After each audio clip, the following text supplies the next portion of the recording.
Hey there, welcome back to X-Space Bali. Selamat datang semua di X-Space. Ini merupakan pelajaran ke-8 level 7. Stop, jangan lanjut dulu kalau belum bisa menjawab pertanyaan ini. Kalau udah bisa jawab dengan baik, boleh lanjut. Kalau belum bisa jawab, balik. Oke, balik ke pelajaran 1 level 1. Pertanyaannya adalah, gimana caranya bilang tidak untuk keluarga future continuous? Apa formulanya? Lalu, apa kegunaan yang unik dari future continuous? Ya, bagus. Oke, kalau kalian udah bisa jawab itu dengan benar, mantap. Kalau masih salah atau belum tahu jawabannya apa, balik dulu ya. Nah, sekarang kita akan lanjut ke ini salah satu konsep yang paling susah dalam dunia persilatan bahasa Inggris. Oke. Third conditional atau past conditional. Pengandaian masa lampau. Oke, sejauh ini kita udah belajar 4 pengandaian, ya kan? Zero conditional, pengandaian yang pasti. First conditional, juga pengandaian yang pasti. Oke, yang pasti akan terjadi di masa depan. Future conditional atau second conditional, pengandaian yang ragu, yang 50-50, bisa terjadi, bisa enggak. Nah, sekarang yang third conditional atau past conditional, ini pengandaian yang tidak mungkin terjadi. Kenapa? Karena kita berandai tentang masa lampau. Misalnya kayak, jika aja dulu ketika aku kecil, jika aja dulu ketika aku SD, jika aja dulu ketika aku SMP. Nah, kalau kalian sekarang misalnya udah kerja, itu kan udah nggak mungkin balik lagi kan? Nah, itulah kenapa disebut dengan pengandaian unreal atau tidak mungkin terjadi lagi di masa lampau. Karena ini sudah lewat waktunya, udah mungkin bisa sudah lewat 1 hari, bisa lewat 10 tahun, bisa lewat 100 tahun. Coba aja aku lahir di zaman dinosaurus gitu misalnya. Itu kan udah mungkin ribuan tahun yang lalu kan. Udah nggak mungkin terjadi kan. Jadi itu ya, itu jenis atau apa yang membedakan pengandaian. Oke, pengandaian itu dibedakan oleh tingkat kemungkinannya terjadi. Sekali lagi, zero sama first itu sangat mungkin terjadi. Oke, second conditional, 50-50, kemungkinan terjadi, kemungkinan enggak. Kalau past conditional atau third conditional, itu udah pasti tidak akan terjadi. Jadi di sini percis kalian 100% cuma menghayal. Oke, karena kita nggak bisa travel back through time. Kita nggak bisa ke masa lampau lagi. Kecuali memang kalian sudah menemukan mesin waktu mungkin kan? Oke, tapi sebelum itu by the way, sebelum kita membahas third conditional dengan mendalam, saya ingin sampaikan bahwa ketika kita belajar second conditional, oke, saya nggak langsung ngasih tahu kalian gimana caranya membuat kalimat negatif dan nanyanya. Alasannya adalah saya pengen kalian yang benar-benar mencoba sendiri dan udah bisa. Kalian harus udah bisa, karena sekali lagi udah level 7, pelajaran 7 kan. Sebentar lagi kita akan fokus di kosakata di pelajaran level 8, 9, 10. Jadi kalian harus mulai berpikir sendiri. Berpikir sendiri dan udah bener-bener kayak mengenal tata bahasa dengan lebih baik, terutama tata bahasa Inggris. Jadi nggak boleh terus-menerus harus dipandu. Kalau level 1 ya harus. Tapi karena ini udah level 7, pelajaran tata bahasa atau pelajaran grammar kita terakhir, teman-teman harus bisa benar-benar memahami grammar sendiri. Agar kalian bisa mempelajari grammar-grammar selanjutnya. Oke, tapi saya pengen aja ngasih kalian contoh satu. Misalnya kalimat positifnya kan, if I ate rice, I would be happy. Kalimat negatifnya, if I didn't eat rice. Nah, ingat itu. Jadi pasnya kalian, kalau kalian negatifkan pasnya kan jadinya didn't. Jadi biar kalian ada bayangan aja. If I didn't eat rice, I would not be happy. Nah, itu misalnya kan, kalian note-kan juga bagian would-nya. Oke, itu. Kalau kalian mau nanya gimana? Kalau kalian mau nanya menggunakan second conditional, itu bagusnya would-nya kalian bawa ke depan. Jadi keluarga would, lalu if, baru keluarga past. Misalnya, would I be happy if I ate rice? Nah, kayak gitu. Itu keluarga nanyanya. Jadi kalau nanya di second conditional gimana? Would-nya ke depan, lalu if, lalu keluarga past. Would I be happy if I ate rice? Oke, jadi sekali lagi yang saya harapkan dari teman-teman adalah teman-teman sudah benar-benar bisa berdamai dengan tata bahasa. Tidak lagi menjadi momok yang menakutkan, wih tata bahasa sangat susah. Oke, jadi udah nggak kayak gitu. Tapi udah benar-benar pelan-pelan bisa memahami sendiri konsep-konsep baru grammar. Kalau ini masih belum bisa, kalau ini masih sangat susah, berarti kalian belum belajar dengan baik dari level 1 pelajaran 1. Balik dulu ya. Tapi kalau ini udah bisa, bagus, silakan buat kalimat second conditional, baik itu dalam bentuk positif, negatif, atau interrogatif. Oke, kalau yang sebelumnya kalian udah paham, tapi yang ini aja belum paham, tonton ulang, dengerin ulang penjelasan barusan, kalian bisa jeda, kalian bisa tulis-tulis dulu. Oke, baru lanjut ya. Baru lanjut belajar hal yang paling susah, salah satunya dalam bahasa Inggris, yaitu third conditional atau past conditional. Konsepnya adalah, konsepnya adalah kita menggunakan past perfect, juga. Jadi if past perfect lalu would have verb 3. Wow, oh my man, so complicated. Jadi kalian harus tentu udah menguasai keluarga past perfect untuk bisa menguasai ini. Apa konsep past perfect? Had tambah verb 3. Nah, itu. Jadi di keluarga third conditional, sesuai namanya, pengandaian jenis ketiga kan, atau pengandaian ketiga, itu menggunakan verb 3. Coba jeda dulu videonya dan cerna ini, meditasi dulu. Jadi sekali lagi pengandaian masa lampau itu tidak mungkin akan terjadi, makanya disebut dengan penyesalan. Regret. Karena nggak mungkin terjadi kan. Jadi sekali lagi konsepnya apa? If had verb 3, lalu would have verb 3.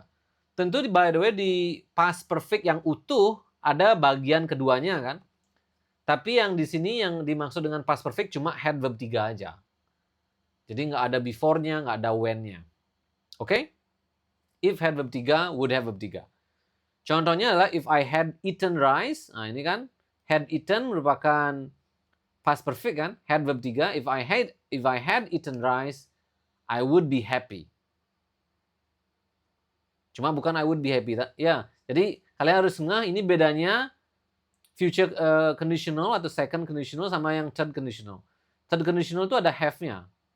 Jadi bukan would be, tapi would have. Itu yang juga kalian harus pahami. Makanya susah. Past conditional itu salah satu yang sangat susah. Bahkan buat bule pun sangat susah. Kita udah sempat bahas ini kan. Jadi biasanya banyak karakter di film-film atau di series yang salah menggunakan past conditional atau third conditional. Biasanya ini digunakan untuk menunjukkan bahwa tokoh itu atau karakter itu tidak berpendidikan tinggi. Itu biasanya ya. Lagi-lagi gimana konsepnya? If past perfect atau had verb 3 tambah would have verb 3. Pahami itu? Would have verb 3. Mungkin kalian bisa jeda dulu sekarang, lalu hafalkan benar-benar konsepnya. If had verb 3, would have verb 3. If had verb 3, would have verb 3. Dan would have kalian bisa singkat pengucapannya menjadi would have. Would have. Would have. Would have. Contoh, balik lagi ini. If I had eaten rice, I would have been happy. I would have been happy. Jadi ada been, ada happy. Nah di sini kenapa menggunakan been? Nah ini lagi pelajaran baru buat kalian. Kalau setelah have ada verb, ya langsung menggunakan verb 3.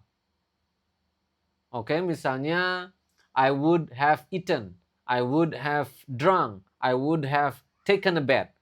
Jadi kalau setelah have menggunakan verb 3, kalau setelah have menggunakan kata kerja, langsung menggunakan verb 3. Tapi kalau setelah have menggunakan keluarga adjektif atau pasif, harus ada penambahan been. Misalnya ini, I would have been happy, I would have been sad, I would have been poor, I would have been rich. Itu yang adjektif. Kalau yang pasif, I would have been called, aku bakalan sudah ditelepon. I would have been picked up, aku bakalan sudah dijemput. I would have been whatever. Makanya susah. Jadi di sini hal baru yang kalian pelajari adalah penambahan been. Jadi sekali lagi, kenapa been dipakai? Been dipakai kalau setelah have, kalian menggunakan adjektif atau pasif. Kalau setelah have langsung kata kerja, langsung aja verb 3. Oke, misalnya di kalimat terakhir itu. Oke, mungkin kalian nggak lihat ya. Kalau contoh kalimat terakhir yang ini kan, nah ini, kalau contoh kalimat yang ini, they would have learned English. Would have langsung verb 3.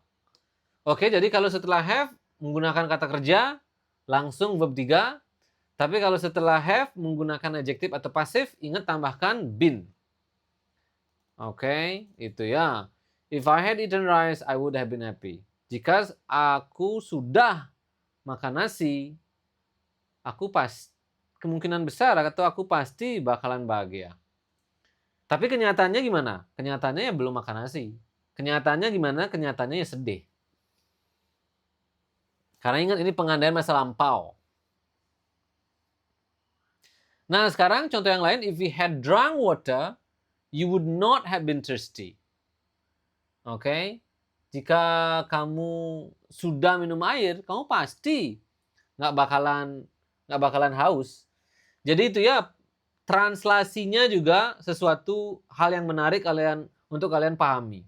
Bahwa translasinya ada kata pasti atau ada kata kemungkinan, karena itu terdengar lebih natural dalam bahasa gini. Jadi dalam kita menerjemahkan satu bahasa ke bahasa lain, itu biasanya ada beberapa penyesuaian agar terdengar natural atau alamiah di bahasa target.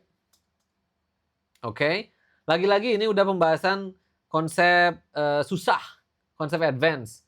Kalau kalian masih bingung, belajar dulu pelan-pelan dari level sebelumnya ya. Contoh yang lain, if we had studied, we would have been smart. Jika kita udah belajar, kita pasti bakalan pinter. Kenyataannya, kita nggak belajar dan kita nggak pinter. Itu ya, karena ini penyesalan masa lampau. If they had gone to school, they would have learned English. If he had run, he would have been tired. Nah, oke, ini run ini merupakan verb 3 ya, bukan verb 1. Karena verb 1-nya run, verb 2-nya ran, verb 3-nya run lagi. Kesel nggak? Ngeselin kan? Jadi dia run, ran, run. Yang terakhir, if she watched TV, she would have been busy. Oke, if she watched TV, she would have been busy. Pengandaian lagi. Faktanya dia nggak nonton TV dan dia juga nggak sibuk. Oke, karena ini merupakan penyesalan, pengandaian masa lampau. Oke, mantap. Kalau kalian udah bisa paham itu, luar biasa. Dan sekarang coba belajar mengubah kalimat positif ini menjadi kalimat negatif dan nanya. Ini merupakan tugas kalian terakhir untuk sesi tata bahasa. Oke, caranya sederhana. Tinggal tambah not aja kan, kalau mau nanya. Tinggal tambah not kalau mau bilang tidak. Kalau nanya, ingat cara membuat pertanyaan dengan second conditional. Tinggal would-nya ke depan. Contoh, saya kasih satu contoh ya. Kalimat pertama, if I had eaten rice, I would have been happy. Kita ubah menjadi kalimat negatif. Gimana jadinya? If I had not, if I hadn't eaten rice, I wouldn't have been happy. Jika aku nggak makan nasi, aku nggak bakalan bahagia. Oke, very very complicated kan? Kalau kalian belum bagus dasarnya. Tapi kalau dasar kalian udah bagus, pasti udah bisa. If I hadn't eaten rice, I wouldn't have been happy. Kalian belajar harus ngomong kayak gitu bisa cepat dan kalau bisa tanpa baca. If I hadn't eaten rice, I wouldn't have been happy. Nah, kalau kalian udah bisa ngomong kayak gitu cepat, wow, grammar kalian akan mantap. Saya punya dulu murid, oke, sekarang dia di Kanada, kemarin dia tes IELTS di Kanada, bukan kemarin sih, tapi kayak tahun 2018. Dan dia belajar sama saya persiapan IELTS, dan dia benar-benar menguasai past conditional. Dan dia ketika menjawab sesi speaking IELTS, dia menggunakan past conditional. Wow. Tahu nggak apa yang terjadi? Ketika sesi berakhir, bahkan sampai diberikan komen langsung sama examinernya atau pengujinya, wow, you understand past conditional very well. Yang artinya, wow, kamu mengerti past conditional dengan sangat bagus. Luar biasa. Karena emang sangat susah, sebagaimana yang teman-teman kalau masih ngikutin, pahami kan. Past conditional salah satu konsep yang sangat susah. Tapi kalau kalian bisa menggunakannya dengan baik, akan sangat-sangat meningkatkan kualitas jawaban kalian. Terutama kalau kalian gunakan ini untuk IELTS atau TOEFL atau tes bahasa Inggris apapun.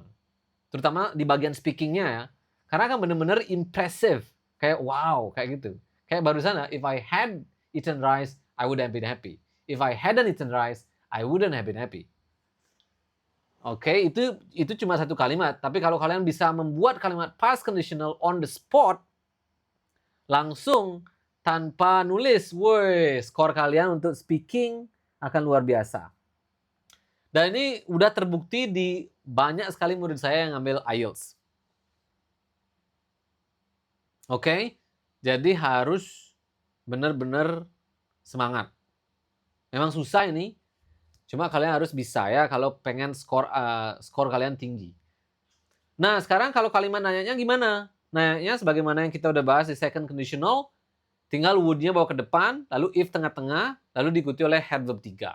Jadinya, would I have been happy if I had eaten rice? Gimana? Susah kan? Mudah-mudahan nggak susah. Gimana? Would I have been happy if I had eaten rice? Yang kedua misalnya, would you not have been thirsty? Atau wouldn't you have been thirsty juga bisa. Wouldn't you have been thirsty if you had drunk water? Okay. Would you have been smart if you had studied? Atau would we have been smart if we had studied? Okay. Ini merupakan perjalanan suci kalian terakhir untuk menguasai keluarga conditional. Jadi benar-benar take your time, kuasai dengan baik ini sebelum lanjut ke level 8 atau pelajaran selanjutnya. Sebelum menguasai ini, jangan lanjut level 8, jangan lanjut pelajaran selanjutnya, oke? Take your time, santai aja, kuasai gimana caranya membuat kalimat negatif, positif, dan nanya untuk keluarga third conditional atau past conditional. Karena ini akan sangat-sangat berguna buat kalian, kalau kalian serius. Oke, untuk belajar bercerita, tentu kalian udah tahu kalian harus ngapain kan? Gabungkan semua kalimat, gabungan semua konsep yang kalian udah pelajari dari level 1 pelajaran 1 sampai sekarang. Harus sudah bisa. Kalau ini tentu bisa jawab nggak? Jika saya makan nasi, saya sudah akan senang, dan lain sebagainya. Ini tentu kalian udah bisa jawab. Oke, jadi selamat. Tinggal kita review aja di pelajaran selanjutnya. Habis itu kita akan selesaikan pelajaran tata bahasa dan lanjut ke pelajaran kosakata, level 8, 9, 10. Oke, good job buat hari ini. Sekali lagi, kalau kalian pengen belajar lebih cepat, belajar intensif, kalian juga bisa ikut kelas privat kami, DM aja kami di Instagram, di Xspace Bali. Kita ada kelas percobaan gratis, dan juga kalian bisa melakukan penerjemahan tersumpah, simulasi IELTS TOEFL, whatever you need. Oke, semoga berguna, dan sampai jumpa nanti di pelajaran selanjutnya. Bye-bye for now.